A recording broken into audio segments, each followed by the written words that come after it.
G'day, Tas. Scotty, how are you? I'm well, and you? Very, very well, mate. Very well. Great to Our chat. beards, our beards are getting longer. Correct. Looking good, aren't they? I trimmed mine last week.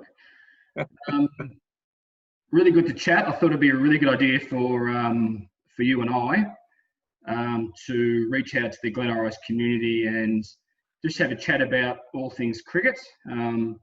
Give an update and perspective on the facts and information that we do have, and talk a little bit about some of the planning that's happening for the upcoming season, a season that unfortunately won't be like anything we've had previously, but every other challenge that the Glen Iris Cricket Club has encountered in the past, we've met it head on and smashed it. So we intend to do the same again with the support of everybody around us for the upcoming cricket season. Yeah. It's certainly a challenge, and we're all in it together, and we're all aware of what's going on.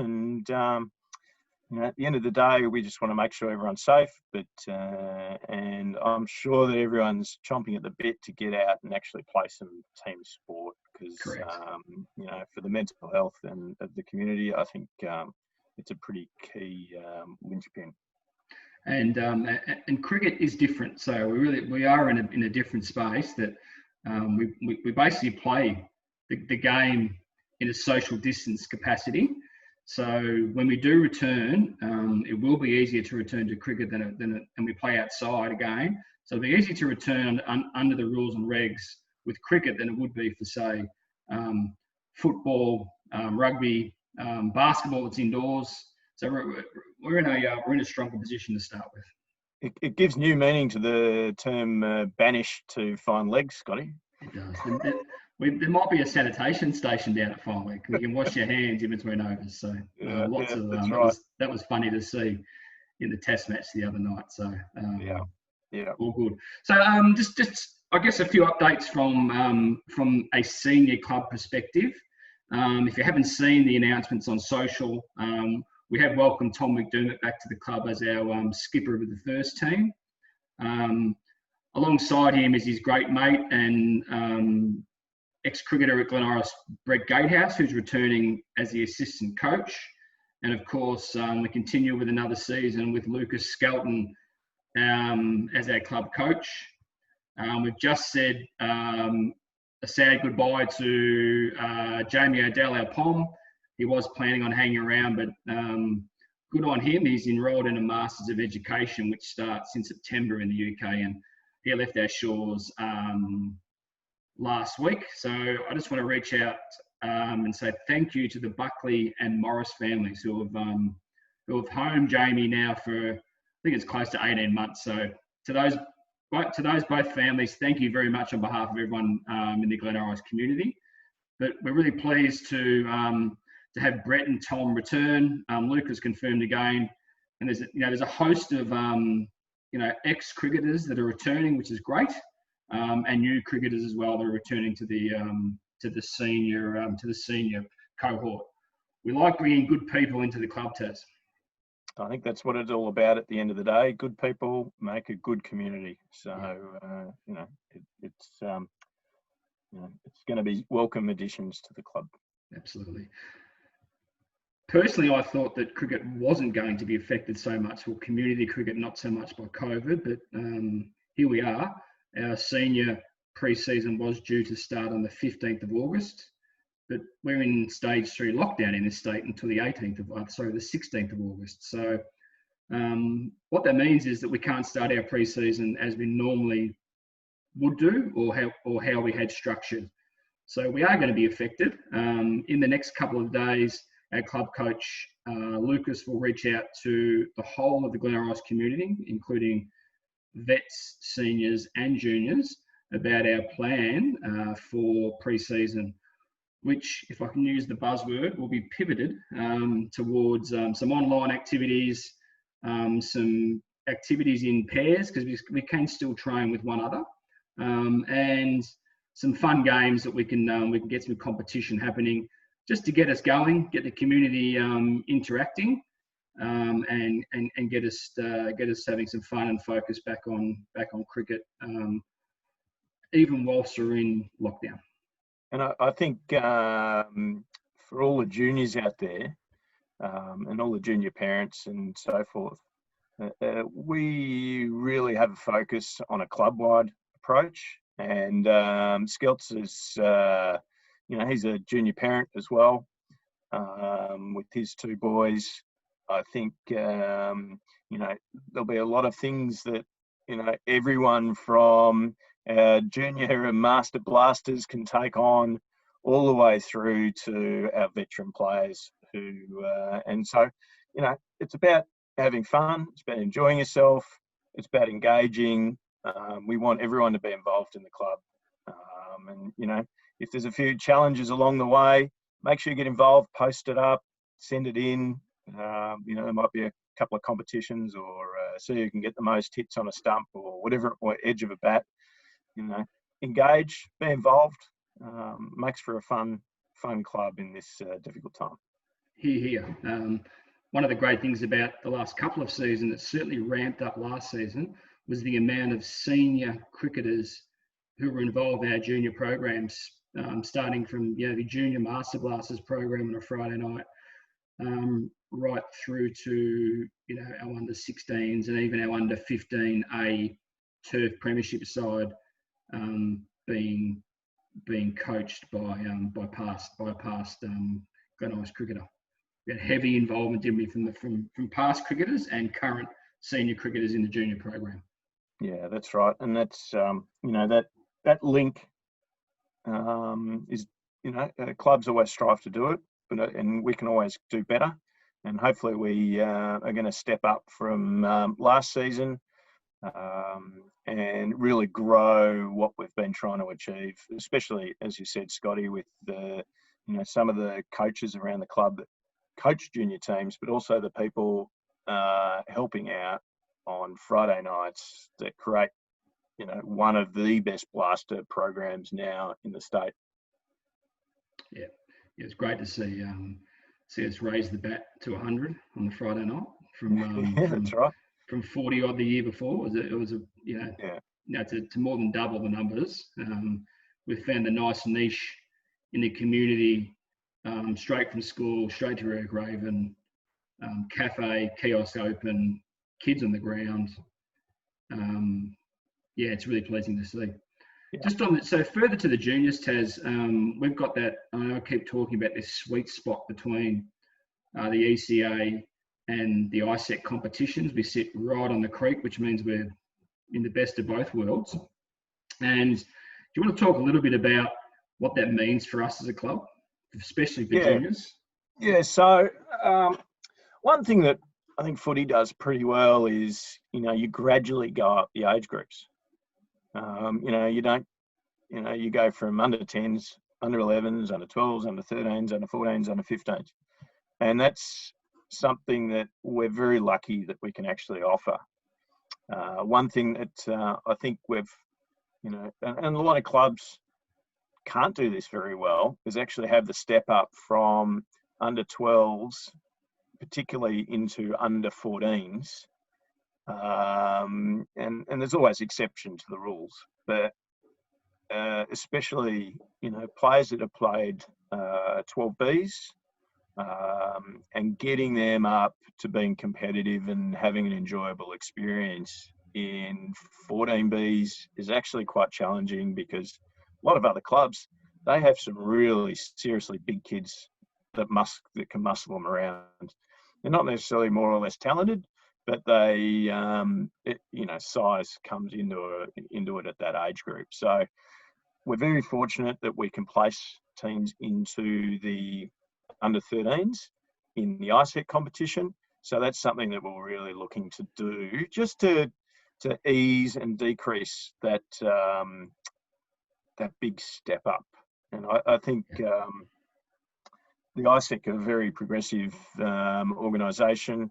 Their rules for under 13s are very similar to under 12s. So, that gradual approach really, really, really works. And ISAC do have an under-13 competition on Friday, so the times will be the same. But we also have the flexibility. We know that basketball is very popular, especially rep basketball in our area. We also have the option for Sundays, 11s and 13s to accommodate, and Saturdays too. Yeah, and Saturdays for under 13s as well. To accommodate, kids that are playing other sports. If they're playing Friday nights or Saturdays, we've got the Sunday option. So we basically cater for all options, and we cater for anyone that wants a game. We pride ourselves on the ability to fit them in somewhere. Yeah, that's right. That's right. And it's all about being inclusive and giving everyone, especially in those junior ranks, making sure kids are all getting a go, and not feeling as though they're batting at 11 every week and not getting a bowl. I know that all the coaches in our junior ranks, especially in the younger age groups, doesn't matter if you're playing 12As or 12Cs or under 11s, under 10s, everyone gets a fair go. And, that's one of our guiding principles really as a club. So the senior committee's been formed in the off season, and we're taking a little bit of a different approach this year, whereby each of the senior committee members and the executive have sort of portfolios to look after. You're part of that as head of the junior portfolio. There's also a really special portfolio called Junior Transition, which I'm really keen to continue to improve on. Last year, our under 15 turf side and our cricket Southern Bayside Sunday side played big parts in the commencement and continuation of transfer of juniors to seniors, and we look to continue that again this year.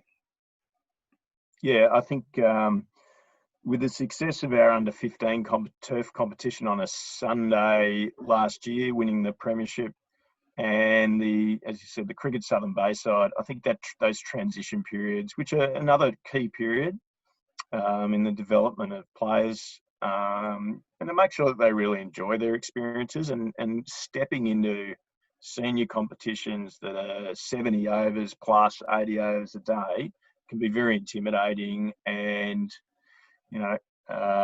except for probably the keenest cricketers, it is a big mental step up. So to have the 35 overs in the cricket Southern Bayside and the under 15 playing on some turf, I think, for the club, that's only a positive. Yeah, absolutely. Us old blokes can all remember back to heading to senior training for the first time. Happy memories. And we started that transition probably 2 years ago with the 16s training before and with the senior group. I think that's worked really well. We can improve it more, but we're very welcome of junior cricketers that want to progress, and they're always going to get better if they play against adults. I talk about rites of passages for kids. It is a real rite of passage to head down and train in the nets with the senior boys and test yourself against senior cricketers. It's I know my son did it last year, and he faced Jamie and Buddy, and talked about it for weeks. So it's a special time. It's a special time. Yeah, it is. In terms of registration, we're going to open up our registration around now. But considering we are now in lockdown, what we'll do is we'll hold off on opening registrations until we get out of stage 3 lockdown in Victoria, which is the 16th, Sunday the 16th at this stage. Yep. Fingers crossed. We do all the right stuff, and we come out of that on the 16th, and then we can look to opening registrations for all our cricketers from seniors to vets. We look at having 3 vet sides this year, and over 60 side and 2 normal vet sides, which is really exciting. And of course the boys, but also the girls, Tas. How are we getting there? That's right. So last year we had a fantastic girls team that played predominantly in all boys comp on the Sunday morning. And, for all those sisters or keen girls that want to have a game or friends of, in that team, there was only a few of them that actually had played cricket before. and their improvement across the course of the season, and they played some really good boys teams, but they tried their best and they had a really good season, and it actually culminated in a win in the second last game of the year against an all boys team.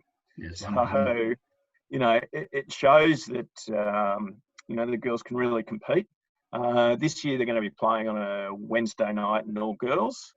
Right. We hope to have 2 teams minimum, but this is a key pillar of our improvement as a club and being inclusive of everyone who wants to have a game of cricket. Girls cricket is only going from strength to strength, and we think that we can really provide a fantastic program for young girls to get involved. One of the highlights of last year was their full girls game. I think it was against Burundara, wasn't it, on the Friday night there? We organised an extra game, and the atmosphere was fantastic. We had a bit of a barbecue to end the season, and these girls we played against were bigger and a bit stronger, and a couple of them were 14, 15 years old, playing level 2, not level 1. But our girls did really, really, really well, and gave a good show, and it was such a wonderful, wonderful afternoon of cricket. It was, further updates on facilities. So throughout the off season, for those that haven't been around Lewin Reserve, that's the old Burke Road South. That ground's been fully reconstructed now, so we've got a brand new pitch in the middle with run-ups of about 8-10 metres, synthetic. And the new grass will be rolled in probably late August, ready for the start of the season. And myself and Paul Lowry have been in many Zoom meetings with architects and council officers, and I'm happy to say that we're really close to, we're not really close, the council is very close to opening up the tender for the build of the new pavilion at Lewin Reserve, which is a 2-storey pavilion with a deck leading out to the ground, sort of on the half-forward flank where the old roller garage used to be, and a bifold glass door opening second level facility. So that's going to be a magnificent facility. It won't be ready for next season, but it'll be ready for the season after. And we played the long game there. I know there was some disruption leaving Dorothy Labour, but we're going to come out of it with one of the best junior cricket facilities in the state, I think. Yeah, look, I agree, Scotty. And, that ground, it was already a great ground, but with the renovations and the new pavilion, that's going to be one of the premier junior sporting grounds in the state, in my opinion. It's going to be fabulous. I'm with you. Really, on that. So we'll continue to push council for upgrades of Howard Dawson. We know that was in pretty bad nick last year. You could do with a new pitch, that's for sure, and at least some top dressing. So we'll look to continue to do that. Maybe with no winter sport, that could come up as a really nice size. It's a great size for under 16. So it does have real long-term promise. We just need to get some work into it. And of course, Warner Reserve that we moved our LOC and some vet side cricket to turned out to be a really good ground. The new pitch was there. The ground's in good nick. We need to put a bit more attention to the pavilion and the cleaning of the pavilion and the facilities, which we will do this season. That's what we've learnt from last season. That'll come up as a really good ground and an overflow ground for juniors as well. It's a really, really fast ground, Scotty. So not much running between the wickets. Only old people want to have a game. It's it's good for the knees and the bones. You don't have to run too much. It's not a great ground if you're a bowler, Tas. If you're a batter, it's wonderful. No, I did watch a game. I did watch a game down there, and the opposition made a big score. Okay.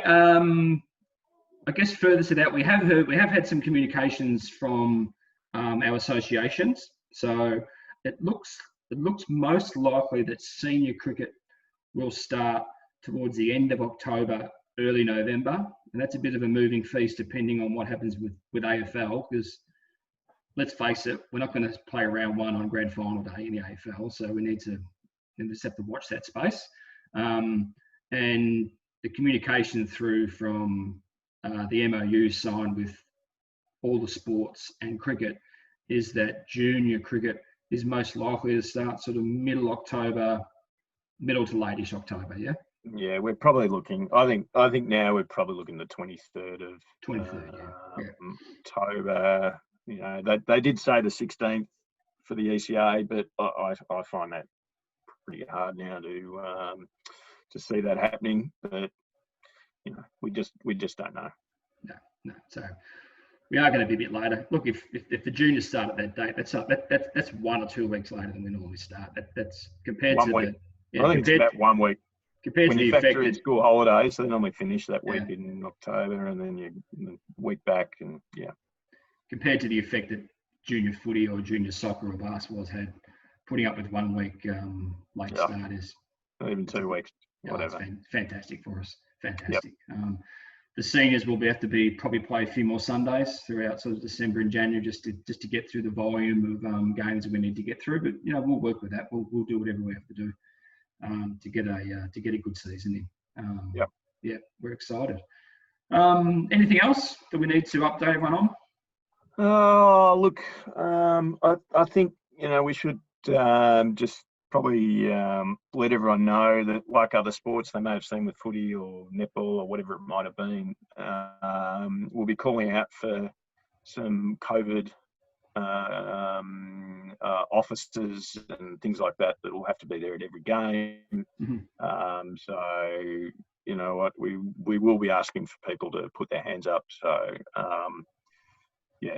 just be aware of that. There's going to be a few extra tasks this year, but there won't be anything like morning teas, for example, and the juniors. Everyone will have to bring their own morning tea. Just little things like that are going to change for this season. But as long as we're all, for another buzzword, Scotty, agile, and we all do the right thing, we should be good. Yeah, I'll just finish off by saying that we're keen to have everyone that wants to play cricket. So if there is any financial hardship in the community, please reach out to myself, or from a junior perspective, Tas, or our treasurer, Sue Morris, once we get started.